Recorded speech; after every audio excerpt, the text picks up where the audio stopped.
Madame, Messieurs, bonsoir, bienvenue dans Samedi Sport, bienvenue chez nous, Innov Télévision. Chaque samedi à partir de 20h50, c'est l'heure à laquelle on se retrouve pour notre grande messe de chaque week-end. Et pour ce soir, nous avons choisi pour vous un sujet très très intéressant. Question pour nous de vous rendre heureux et raison pour laquelle nous avons invité deux analystes qui vont s'affronter pour la première fois sur notre plateau de Samedi Sport. Sam Moutouni, comme dans ses habitudes. Bonsoir Sam. Bonsoir Joyce et bonsoir à Josué et à tous les amoureux de Samedi Sport. Très en forme ces derniers temps, on le sent en tout cas. Ah, Dieu fait grâce en tout cas, contre toute attente. Merci beaucoup Josué Lelo à ma gauche, bonsoir. Bonsoir à toi Joyce Moukaya, et je dis Moukaya, voilà, c'est l'abscisse. Et bonsoir aussi à nos téléspectateurs qui aiment la chaîne Innov Télévision et cette émission Samedi Sport. Ça va être la première fois que nous partageons un même plateau, mais la deuxième fois dans Samedi Sport. Tout à fait. Comment vous trouvez notre petite maison? Ouais, c'est appréciable. D'ailleurs, l'espace est voilà, comment je peux dire, agréable et je pense qu'on va s'y habituer petit à petit. Merci beaucoup, monsieur. On va prendre cet élément pour débuter, entrer dans le bain de notre émission et on va se retrouver tout juste après. Après, nous allons vous annoncer notre sujet de ce soir et nous allons entrer dans le débat. La carrière d'un sportif peut être florissante ou pas, mais celui-ci étant professionnel a besoin d'assurer une survie pendant sa retraite. Sous d'autres cieux, une politique est mise en place pour assurer la reconversion. Si Zidane ou Pep Guardiola sont des références actuelles en matière de coaching, d'autres athlètes se retrouvent dans la politique, comme Kaladze, ancien joueur de l'AC Milan et actuel maire de la ville de Tbilissi, ou encore George Weah, qui est l'actuel président du Libéria. En RDC, la situation demeure catastrophique. Et la question qui reste pendante est celle de savoir quelle politique d'encadrement faudra-t-il mettre en place pour aider les athlètes à mieux s'orienter après leur carrière. Réfléchissons. Et voilà, c'était là un élément, question pour nous de faire un état des lieux sur notre sujet de ce soir qui n'est rien d'autre que la reconversion après une carrière sportive. On va toucher le foot, le basket et plusieurs autres disciplines. On va entrer en tout cas dans le vif de notre sujet. Sam Moutouni, on va d'abord on va entrer dans un aspect pédagogique. Tu peux nous parler brièvement, qu'est-ce qu'une reconversion après une carrière sportive? Voilà, lorsqu'on parle de reconversion, on parle au fait de l'étape d'après-carrière. Nous savons tous ici que une carrière sportive, peu importe le sport, n'est pas éternelle. Il y a une période qui vient après le temps que nous avions eu à passer pendant l'exercice de cette passion-là que nous avions eu à avoir. Alors c'est une période très très difficile parce que voilà déjà que le sujet que nous avions choisi est très poignant. Il s'y a de rappeler ici que la majeure partie des footballeurs, pour l'imaginaire collectif, bref, la majeure partie des sportifs, pour l'imaginaire collectif, après leur vie de talent, leur vie de passion, du sport qu'ils avaient eu à choisir, ont une vie inimaginable, un train de vie aisé. Mais contre à toute attente, nous avions eu à remarquer aussi qu'il y a une frange de ceux-là qui ont eu à avoir un parcours, certes louable, qui se retrouvent sous la paille, qui sont là en train de souffrir malgré qu'ils avaient eu une carrière très très florissante. Alors c'est important ici de parler de ces sujets parce que voilà, nous sommes dans un contexte déjà au niveau de l'Afrique où on parle peu de cette histoire, où nous avons des anciens talents qui aujourd'hui se retrouvent à la rue, qui n'ont pas eu à avoir un plan d'après-carrière. Et je crois qu'ici, on va essayer de balayer un peu le sujet et donner quelques pistes de solutions. Lélo, excusez-moi, aujourd'hui Lélo c'est la même chose, c'est le nom de notre invité. On va s'habituer un tout petit peu. Ça vous fait quoi de voir un joueur qui a eu une très grande carrière, qui a touché des millions, mais après après la période de sa carrière, s'est retrouvé presque main bredouille? Ça fait très mal parce qu'après, c'est quelque chose dont il fallait penser bien avant d'avoir achevé sa carrière. C'est quelque chose qu'il fallait prévoir et planifier même pour pouvoir se mettre dans de bonnes conditions. Mais cela n'a pas été fait, n'est pas fait par beaucoup de sportifs qui estiment qu'à leur entendement, qu'ils seront encore en carrière et parfois quittent même cette carrière-là très tard parce qu'ils n'ont pas projetait, ce qu'il deviendrait, ce qu'il ferait après le sport, ce qui est très malheureux parce que lorsque vous prévoyez, lorsque vous planifiez, lorsque vous mettez en place vous-même les conditions d'après-carrière, c'est très important parce que ça vous donne une certaine ascendance sur d'autres. Et aujourd'hui aussi, la question de la reconversion après-carrière est très importante parce que ça vous permet à vous d'apporter à l'univers que nous sommes en train dans lequel nous sommes en train de vivre en ce moment-ci, d'apporter une autre plus-value, allais-je dire, apporter une autre pierre dans une autre direction. Parce qu'après, lorsque vous avez été footballeur, basketteur ou encore un joueur dans une toute autre discipline, vous devriez maintenant vous orienter vers autre chose, apporter une autre pierre qui pourrait contribuer au mieux à la vie publique. Et je pense qu'aujourd'hui, s'il y a ceux qui n'y pensent pas, il faudrait y penser parce que ça vous permet tout simplement de mieux vous orienter et surtout de rester, ce que je peux dire, rester serviable, rester cette qualité pour la société. Si aujourd'hui, dans la vie sociétale, vous avez arrêté avec cette carrière des footballeurs ou des basketteurs ou des sportifs, parce qu'il faudrait le souligner, c'est une carrière qui est limitée. C'est vraiment éphémère, c'est circonscrit dans une période donnée et vous devriez vous préparer à porter une autre pierre dans un autre chemin, et pour cela il faudrait que vous soyez pensif, il faudrait que vous préparez cela et au mieux commencez déjà à vous orienter, à vous placer un modèle pour vous permettre tout simplement de pouvoir mieux aborder l'après-carrière qui est une période aujourd'hui quasi importante pour les sportifs. Et surtout, ici en République démocratique du Congo, on va prendre l'exemple de notre pays pour évoluer dans notre émission. On voit des joueurs comme ça qui ont fait la pluie et le beau temps, mais après on se pose la question de savoir qu'est-ce qui est arrivé. Par exemple, à des joueurs, permettez-nous de citer, c'est pas pour se moquer de gens, c'est prendre pour exemple, on va prendre l'exemple de Kasongo Korando. Je ne sais pas si vous avez encore bonne mémoire pour savoir que c'est l'un des piliers de la 3e place de la République démocratique du Congo lors de la Coupe d'Afrique des Nations en 1998. En 1998, c'était face au Burkina Faso, on jouait la 3e place. D'ailleurs, à Ouagadougou, face au pays organisateur, mené 4-1. Et puis les RDC avaient réussi à égaliser, puis remporter la rencontre lors de la séance fatidique de tir au but. Parmi les piliers de cette rencontre, il existait un certain Kasongo Korando qui a fait une très grande carrière. Il a joué même au sein de la formation de Wolfsburg à l'époque. Mais aujourd'hui, je ne veux pas que nous restions sur ces noms. Je veux simplement vous aider à argumenter, mais prenant exemple de ce joueur qui est aussi une icône du football congolais. Je crois que c'est écœurant déjà d'entendre une telle histoire, parce que déjà l'imaginaire collectif, lorsqu'ils sont fixés sur un footballeur, un sportif, quelqu'un qui a eu à faire la pluie et le beau temps lors d'une saison donnée, lors d'une époque donnée, ils pensent déjà que ces joueurs-là, ces sportifs-là, ont un plan après carrière, ont une certaine lecture un peu plus élargie du temps qu'ils vont passer après avoir terminé leur carrière sportive. Alors là, nous sommes en face d'un cas que vous avez cité, qui est un parmi tant d'autres, s'il faut marteler sur ceux qui ont eu à expérimenter une telle chose sous d'autres cieux.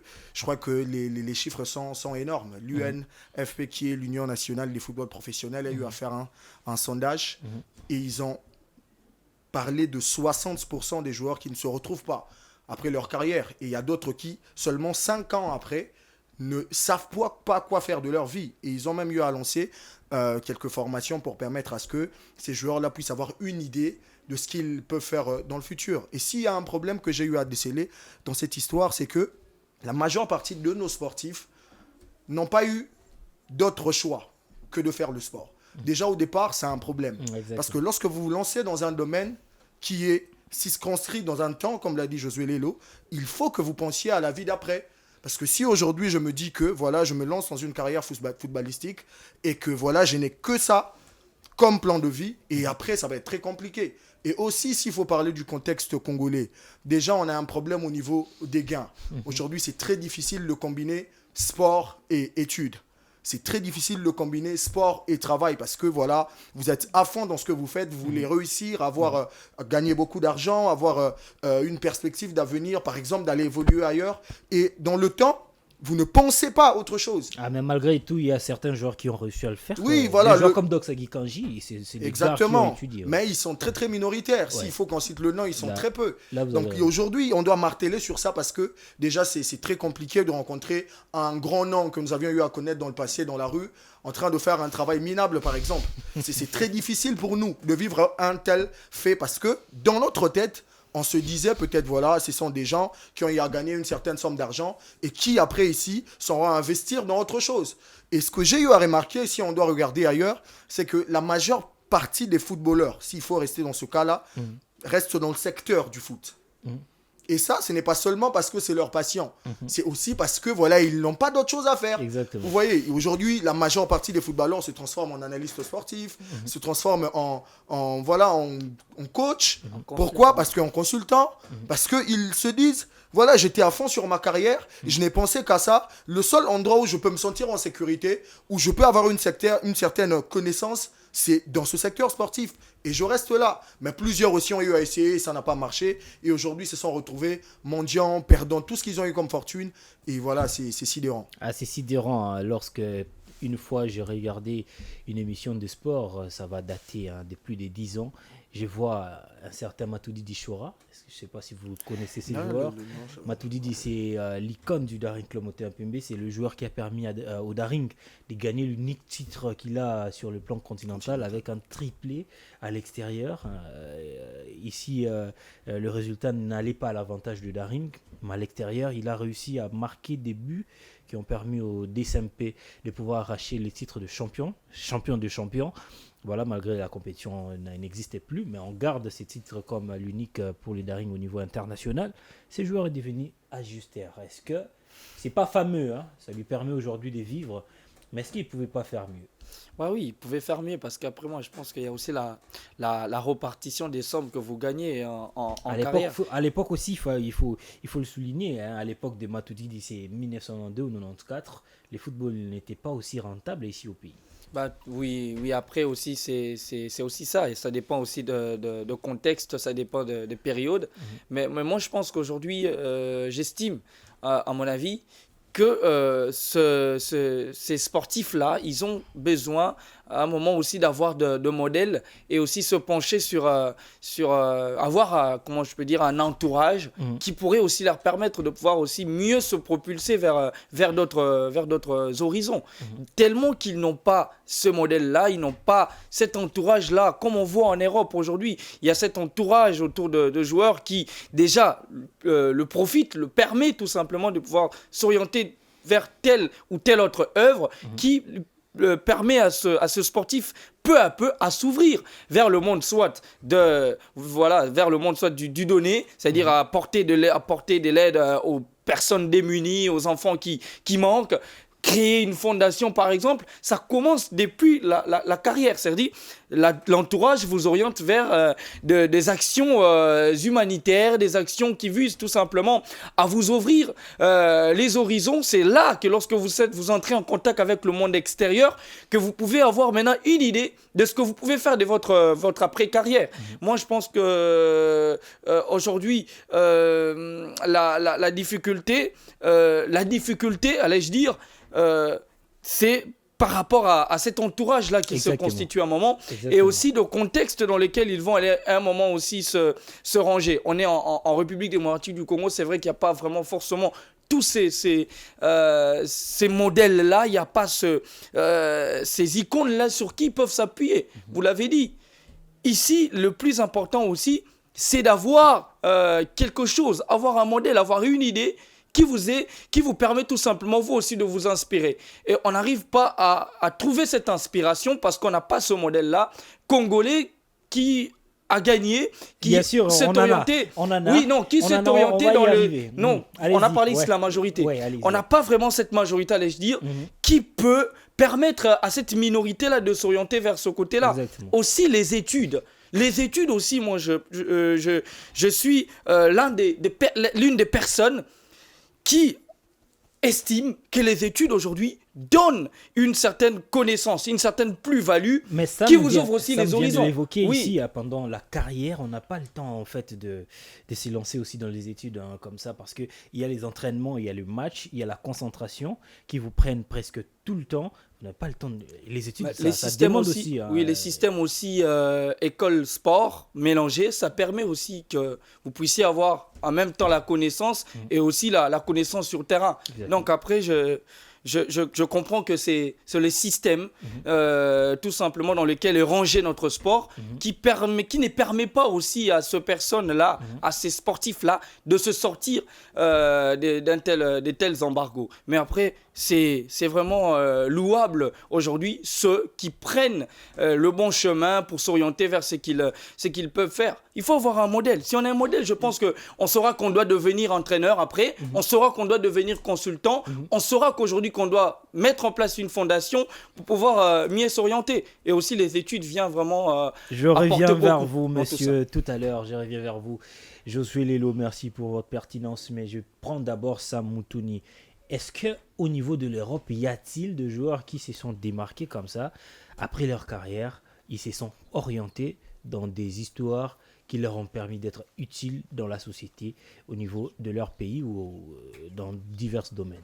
Voilà, les noms sont légions. S'il faut parler du foot, par exemple, au niveau sous d'autres cieux, il y a beaucoup de footballeurs qui aujourd'hui, après leur carrière, qui a certes été florissante pour certains ou d'autres classiques pour d'autres, voilà, on réussit à avoir une vie après carrière qui apporte quelque chose de plus pour ceux-là qui le regardent. Je donne un exemple concret d'Habib Beye aujourd'hui. Habib Beye a fait l'Olympique de Marseille. Il n'a pas eu une carrière à la Cristiano Ronaldo, mais après, il a su déceler ces talents-là, cette capacité-là à parler, à décortiquer le foot et à donner des avis consistants. On l'aime beaucoup plus étant consultant que footballeur. Ouais. Il n'a pas eu à marquer. Moi, je ne l'ai jamais connu. J'ai regardé le Sénégal. Voilà. Je n'ai jamais remarqué. Regardez un match Habib où Beye. il est fameux sur terrain. Ouais. Mais voilà, il a remarqué su Habib Beye. qu'après, il y a quelque chose que je pouvais apporter.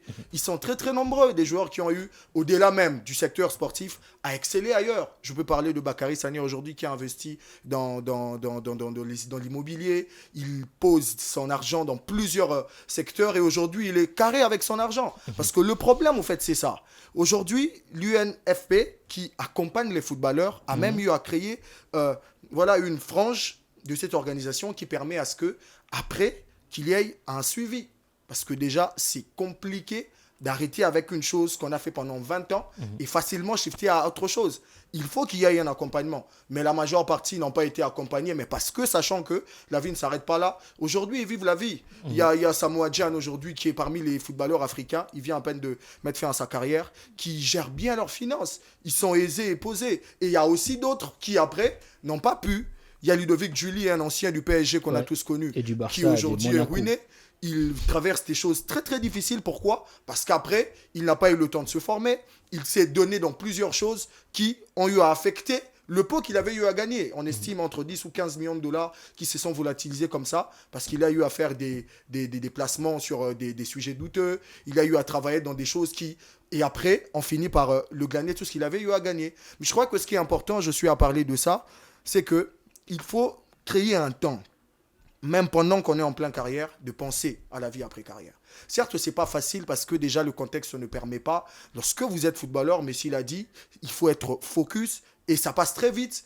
Il faut être attentif à cela. Vous n'avez pas le temps aujourd'hui, par exemple, d'être un étudiant qui étudie la nuit alors que le matin, vous avez entraînement et les après-midi, vous avez match. Vous ne serez pas en forme. Mais c'est tel regardons-là. Cette facilité-là, avoir un regard avec l'extérieur, vous permet après d'avoir une lecture de la vie après carrière qui va vous permettre après de vivre une vie aisée. Quand les gens déjà vous regardent et savent que vous gagnez beaucoup d'argent, après ils regardent ce que vous verrez de cet argent-là. Et aujourd'hui, la majeure partie des footballeurs ne sont pas aisés, ne vivent pas des vies très très calmes malgré avoir gagné beaucoup d'argent.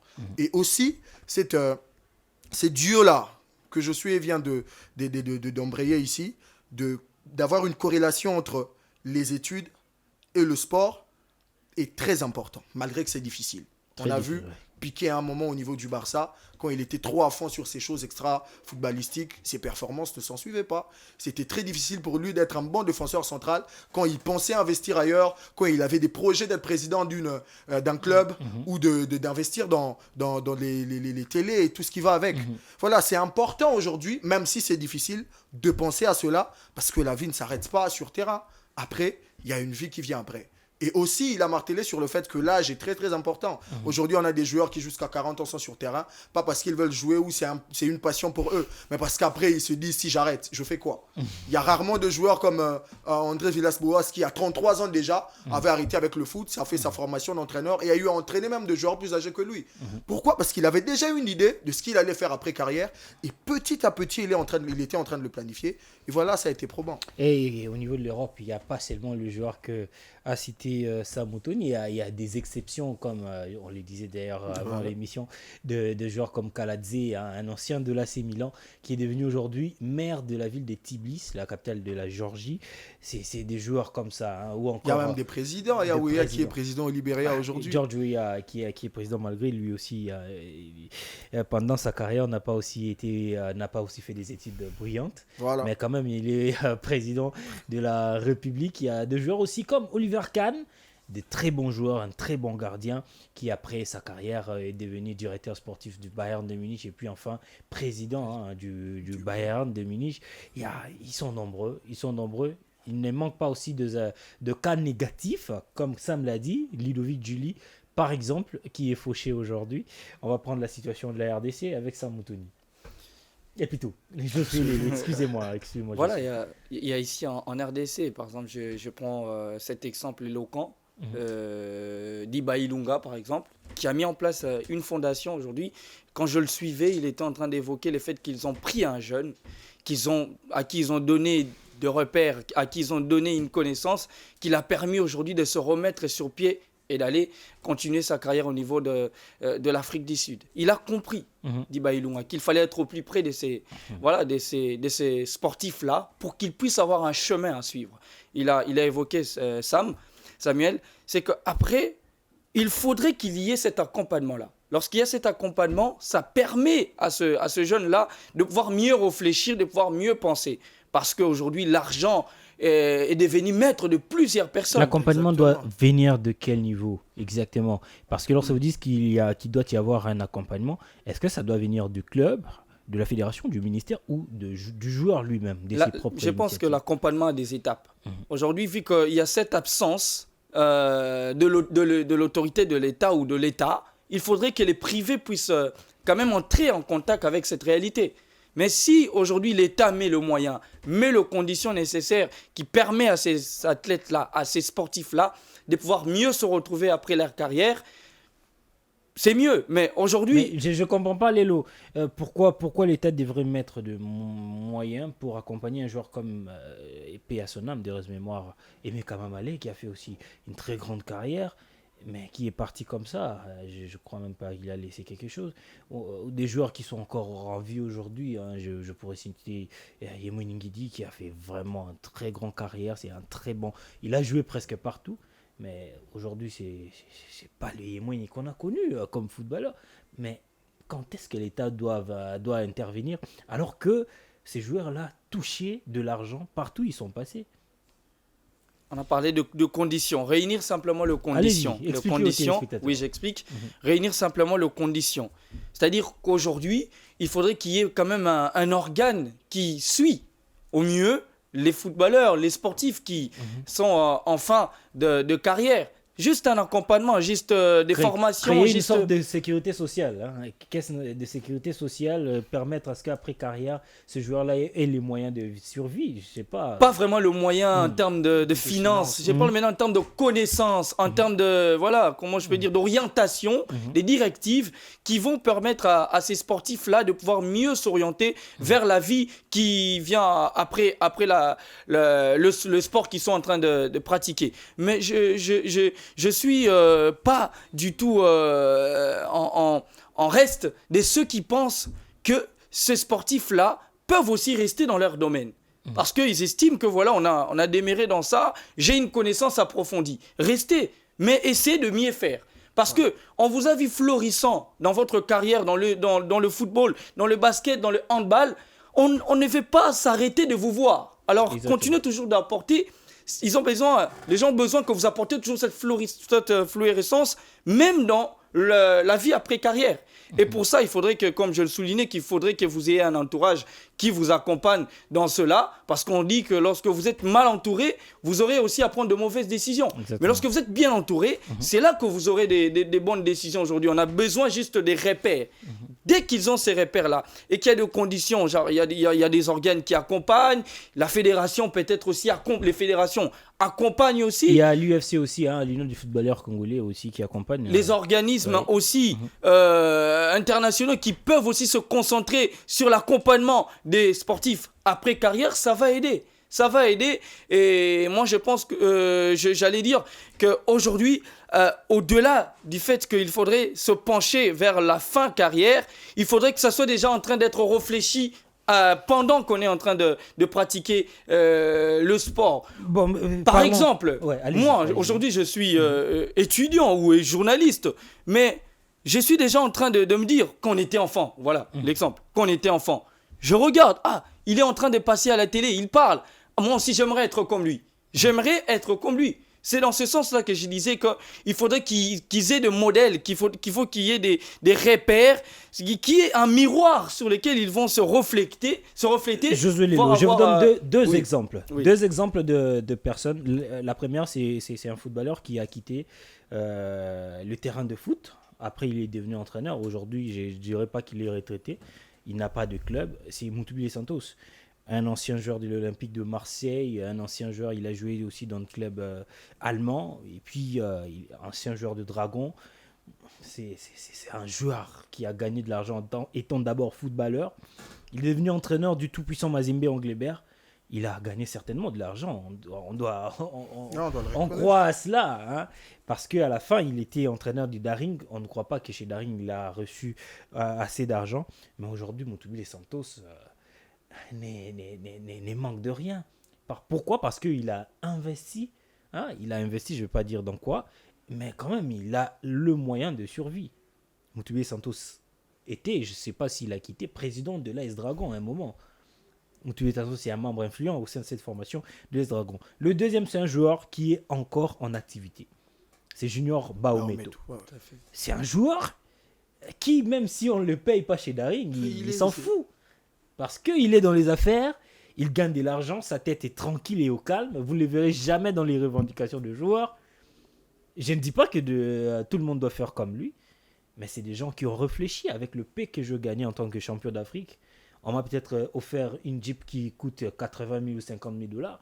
Ben, c'est de l'argent, qu'est-ce que je dois faire ? J'ai investi et ça me permet de vivre. Pourquoi les autres ne font pas comme eux ? Vous avez parlé de modèles.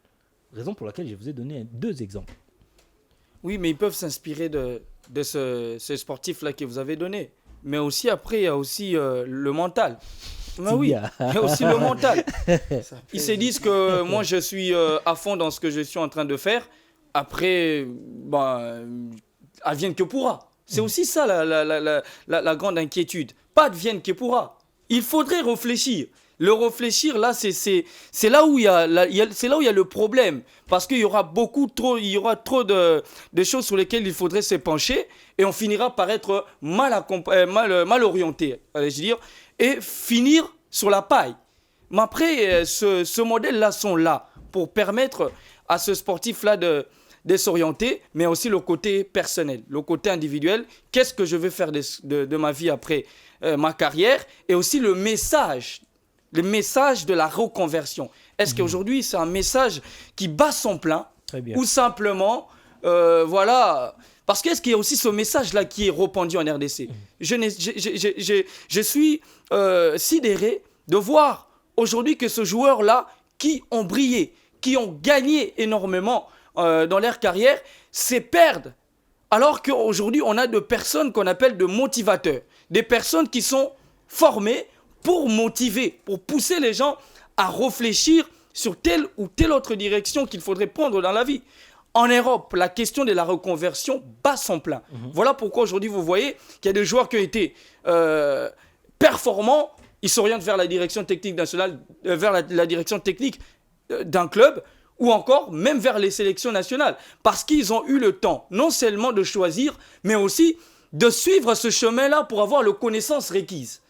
L'exemple de Xavi Hernandez, qui s'est orienté vers la carrière d'entraîneur, qu'il a commencé au niveau de l'Arabie, au niveau du Qatar, et revenu au Barça aujourd'hui où il essaye de poser ce marque.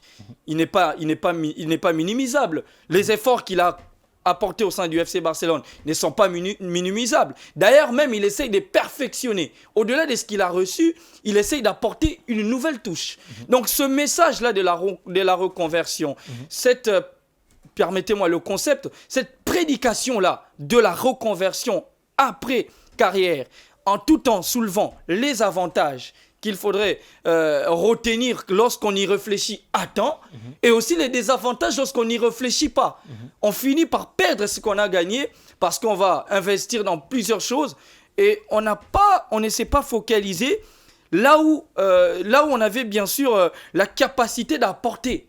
Moi aujourd'hui, si j'étais un footballeur, je termine ma carrière, je sais que je suis un passionné des sports, je me tourne directement vers le consultanat, si vous pouvez me permettre. Parce que je sais que dans ce domaine-là, je veux apporter quelque chose de propice au sein de ma nation. Mais je ne m'arrête pas que là. Je me fonde un modèle. Je me crée un entourage et j'évoque, bien sûr, vers les connaissances qui ont trait à ce domaine-là, pour que je n'arrive pas à me perdre après. Et c'est l'exemple de Junior Baometo. Il est joueur, mais il a un entourage qui l'a poussé aujourd'hui à faire des choix. Et ce choix-là, aujourd'hui, le rend heureux. Et ça le permet aujourd'hui d'avoir une fin de carrière aisée. C'est-à-dire, il y a de ceux-là qui peuvent réussir dans leur fin de carrière tout en posant des actions à la fin en fin de carrière, mais aussi d'autres qui doivent réfléchir pendant qu'ils sont en train de pratiquer la discipline pour ne pas se perdre. Donc il y a des cas, comme vous l'avez évoqué, c'est-à-dire pourquoi ils ne suivent pas. Il y a ceux qui ne suivent pas parce qu'ils ne sont pas appelés à le faire à la fin. Ils sont appelés à le faire pendant. Et pour ça, il y a besoin d'un entourage, de modèles et aussi de repères pour ne pas pouvoir se perdre.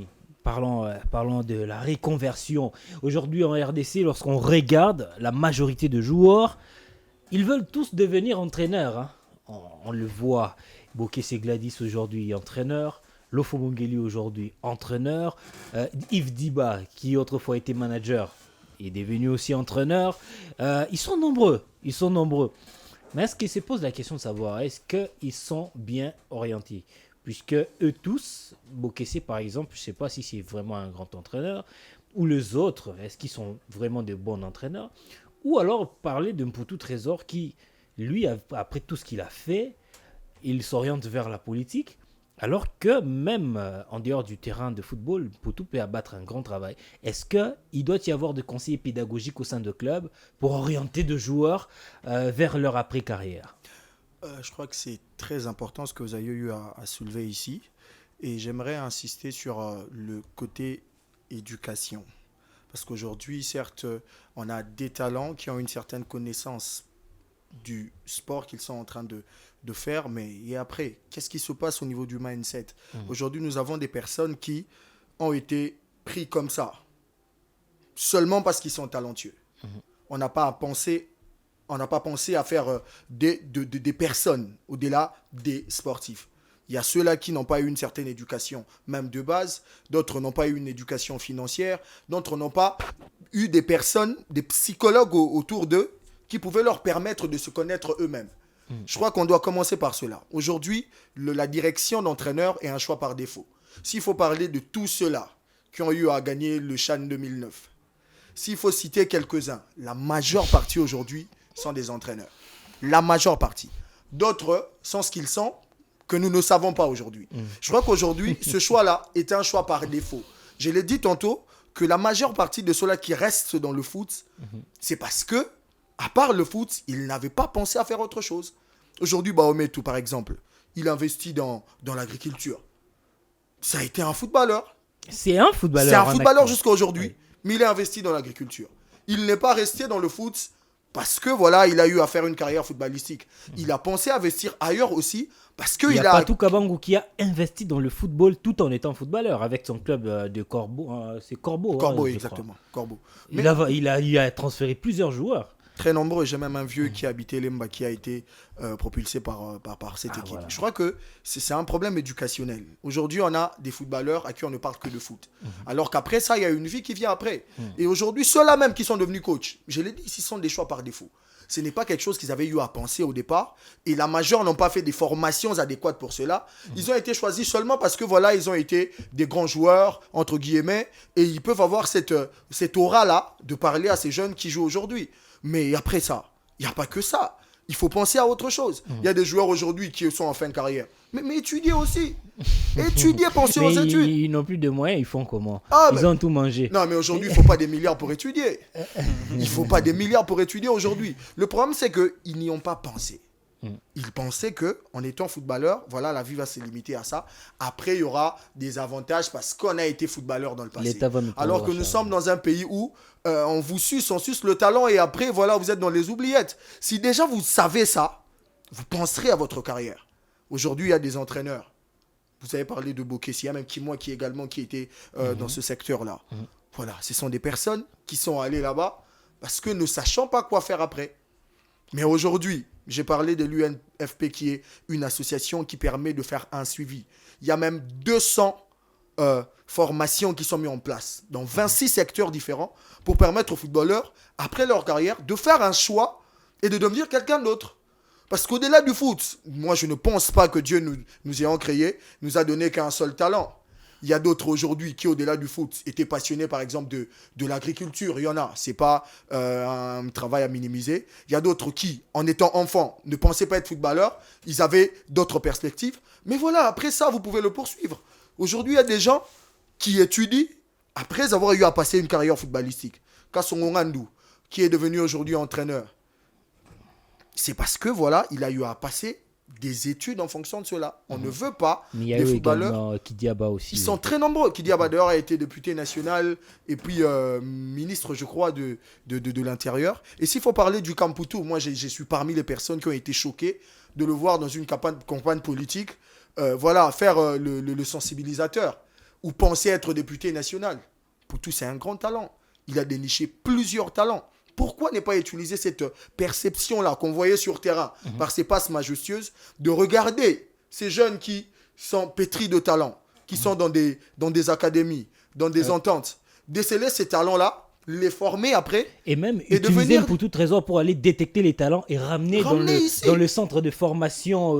Déjà, il a un poids, il a une voix. On peut commencer uniquement des centres de formation qui sont dans le pays. On peut commencer uniquement à engager pour tout trésor pour aller faire la détection de talents, ramener les talents et puis il a son argent. C'est tout. Il gagne sa vie comme ça. Il gagne sa vie comme ça. Ou un joueur comme Yemo Ningidi, que j'ai vu à la direction technique, je crois, du club normand, qui a un grand travail, mais pourquoi ne pas mettre cela en valeur, valoriser cela très très bien pour permettre à ce que la nation puisse profiter de cela. C'est un grand souci d'accompagnement. C'est ça le problème avec le sport congolais. On adore les talents, on aime les voir exceller, mais après avoir sucé leurs talents, on ne pense pas à les utiliser après. Ceux-là qui aujourd'hui sont restés dans le secteur footballistique, ce sont des choix personnels. Ce sont des choix personnels. La majeure partie n'ont pas été directement approchés pour qu'ils viennent apporter une pièce à l'édifice du sport congolais. Il y a des basketteurs aujourd'hui, il y a même des sportifs de combat, des personnes qui ont excellé dans ce domaine-là, qui y sont restés parce que aimant cela, mais pas parce qu'ayant été approchés pour apporter leur expertise. Sur cette question-là, je vais prendre Josué Lelo. On avait dit on n'allait pas se limiter dans le football, on va aussi parler d'autres disciplines. Là, je prends, je ne sais pas si c'est une discipline, les sports de combat, le catch, avec Edimwe et Motonangenge. Arrêtez un peu. Arrêtez. Mais c'est quand même une icône. Il a réalisé plusieurs combats comme ça. Aujourd'hui, on voit Edingwe à chaque fois se plaindre au niveau du ministère des Sports. C'est pas aussi mal, parce que c'est quelqu'un qui a aidé le sport congolais à pouvoir monter d'un cran. Mais quand même, c'est quelqu'un qui a gagné beaucoup d'argent. Et pourquoi il faut à tout moment que l'après-carrière des gens, des sportifs, puisse être fameux? Là, c'est vraiment une question pertinente. Surtout que, après, nous l'avons souligné, il faudrait qu'il y ait d'abord ce travail psychologique qui a été fait au départ pour permettre à ces sportifs-là de pouvoir faire le choix. D'ailleurs, même il y a plusieurs sportifs qui pensaient être extravertis pour gagner un peu plus d'argent et mieux s'organiser pour l'après-carrière. Mais dès que cela n'a pas été fait, il y a eu des déceptions. Et ces déceptions ont conduit plusieurs à se perdre, à aller sur la paille, à ne plus se retrouver et à commencer aujourd'hui à crier, à chanter. D'ailleurs, il y a des exemples éloquents de joueurs qui ont brillé avec l'équipe nationale, ça c'est une parenthèse, et qui aujourd'hui sont contenus dans la liste de ceux qui doivent aller supporter d'autres équipes nationales. Pas comme des partenaires, mais étant des supporters. Ça fait mal, ça fait très mal. Ce n'est pas aussi, j'estime à un certain moment, que ce n'est pas seulement parce qu'ils n'ont pas de moyens pour y arriver, mais parce qu'ils ne savent pas se poser les bonnes questions. Sous d'autres cieux, ces joueurs-là seront invités, comme j'ai vu Yaya Touré invité par Manchester City lors de la finale de la Coupe de la Ligue des Champions, ou encore la France a invité Thierry Henry et d'autres icônes de la Coupe du Monde 1998 pour assister à la finale de la Coupe du Monde, la dernière Coupe du Monde. Pourquoi, au lieu que ce joueur soit invité, comme invité d'honneur, permettez-moi la tautologie, ils sont là pour accompagner l'équipe et puis tirer les dividendes après? Ils doivent se poser les bonnes questions. Nous l'avons dit, nous posons toujours des questions à des sportifs, à part le football, à part le basketball. Qu'est-ce que tu aimes faire dans la vie? Cette question est une question orientative. C'est parce que l'on veut voir où est-ce qu'ils sont capables de se projeter après la discipline qu'ils sont en train d'accomplir. Donc, tellement qu'ils n'ont pas déjà des bonnes réponses à donner par rapport à ces questions-là, voilà pourquoi après ils se perdent. Mais ce qui est vrai, aujourd'hui, on voit des invitations de plusieurs sportifs dans le monde entier qui vont aller représenter leur nation dans des Coupes du Monde. La Coupe du Monde 2022, il n'y avait que les présidents de la Fédération congolaise de football. Et même, c'était par défaut, les présidents AI. Donc, vous sentez qu'on ne se donne pas du poids. Il faudrait qu'à un moment aussi, ces athlètes-là, ces stars-là, ces athlètes comprennent qu'ils sont des stars. Star, c'est l'étoile, c'est quelque chose qui a brillé. Et quelque chose qui a brillé doit continuer à l'être. Et pour que cette chose continue à briller, il faudrait qu'elle-même, cette chose, puisse continuer à faire briller cette lumière au-dedans de lui. Pour qu'après, les autres aussi voient cette lumière et puissent donner du respect à cette dernière. Donc, ces sportifs-là, aujourd'hui, sont en quelque sorte maîtres de leur propre malheur. Permettez-moi le concept, parce qu'ils ne se sont pas posé les bonnes questions, parce qu'ils ont préféré penser à une réussite extravertie plutôt que de penser réussir que dans le pays. Si on ne pensait qu'à réussir dans le pays, je connais plusieurs cas de joueurs que j'ai pu côtoyer, de jeunes qui pensaient aller en Europe. D'ailleurs même, les cas éloquents, c'est Trésor Poutou qui pensait arriver à Arsenal. Après, vous sentez qu'après Arsenal, revenu au tout-puissant Mazembe, la carrière est devenue tâtonnante. Ouais. Voilà, après, on va aller chercher la politique. Pourquoi on estime que la politique, c'est le bon propulseur qui vous permet aujourd'hui de mieux présenter ce que vous avez comme projet? Non, c'est pas aussi mauvais. Hein, c'est pas aussi mauvais. Oui, c'est pas mauvais, mais c'est là où je suis en train d'être sidéré, c'est le fait qu'on pense qu'aujourd'hui, la politique est le meilleur propulseur pour pouvoir présenter vos projets, surtout les sportifs. Non, même dans vos domaines, même dans le domaine qui concerne l'entrepreneuriat, vous pouvez présenter vos projets. Question seulement de garder votre poids, de garder cette lumière-là des stars que vous avez toujours eues, au-delà du fait que vous avez charmé des cœurs, vous avez charmé des vies, vous avez rencontré même... D'ailleurs, même, il y a ces talents qui ont rencontré des difficultés énormes, mais qui aujourd'hui ont permis à des gens en dehors du terrain de pouvoir mieux s'orienter, de pouvoir mieux constituer leur vie. D'ailleurs, ce qui est encore important, ce qu'ils doivent savoir, c'est qu'ils sont des modèles. Ils sont des exemples pour plusieurs personnes. par rapport à ce qu'ils font seulement sur le terrain. Pardon. Peut-être qu'ils pensent que c'est minime, mais ça apporte beaucoup de joie à plusieurs personnes. Moi, à l'instar, et aussi Samuel. Donc je pense qu'aujourd'hui, ils doivent d'abord comprendre qu'est-ce qu'ils sont et qu'est-ce qu'ils doivent apporter. Et après, lorsqu'ils se posent la question de qu'est-ce qu'ils sont et qu'est-ce qu'ils doivent apporter, ils comprendront qu'est-ce C'est la qu'ils doivent meilleure faire question. après leur carrière. Il faut bien s'entourer, c'est faire bien entourer. Permettez-moi d'embrayer sur quelque chose Rapidement. qui est très très important. Je Rapidement. donne un exemple de Mpoutou Trésor, qui est aujourd'hui une légende du football africain. Pourquoi ce dernier ne peut pas être invité lors des tirages au sort, par exemple, des interclubs de la CAF? Lui qui est un joueur qui a excellé en Afrique. Pourquoi il ne peut pas être invité comme une invitée d'honneur? Quelqu'un qui vient montrer que c'est possible. Il a le statut, le même statut que Abou Trika. Voilà, en Afrique. Oui, c'est ça. Mais pourquoi penser politique seulement lorsque vous êtes une légende au niveau de l'Afrique et que vous pouvez garder ces honneurs-là lors des réunions, lors des assemblées qui parlent du football africain, l'endroit où vous avez eu à exploser votre talent? Ça, c'est choquant de voir un monsieur comme Poutou se lancer dans la politique. C'est blessant. Aujourd'hui, s'il va là-bas, on ne va plus le récupérer dans le foot, ça c'est sûr. Si déjà il se lance là-bas, voilà, c'est un joyau qu'on perdra. Pourquoi ne Merci pas beaucoup. viser simplement Merci. le haut de ces organisations-là qui mettent en place les conditions de pratique de ces disciplines-là? Pourquoi ne pas viser là? Si vous voulez être cette personne qui veut manager, qui veut conduire, qui veut être à la tête, ça peut aussi passer par là, pas simplement par la politique. Exact, merci monsieur, merci pour votre pertinence ce soir. Ça passe aussi par le choix de l'entourage, c'est chercher aussi un financier pour vous aider à mieux gérer votre argent, c'est très très important. On n'est pas du tout talentueux partout. Madame, monsieur, c'est sur ces termes que nous allons nous quitter ce soir, mais vous le savez très bien, il y a la Coupe d'Afrique des Nations de moins de 23 ans qui se joue.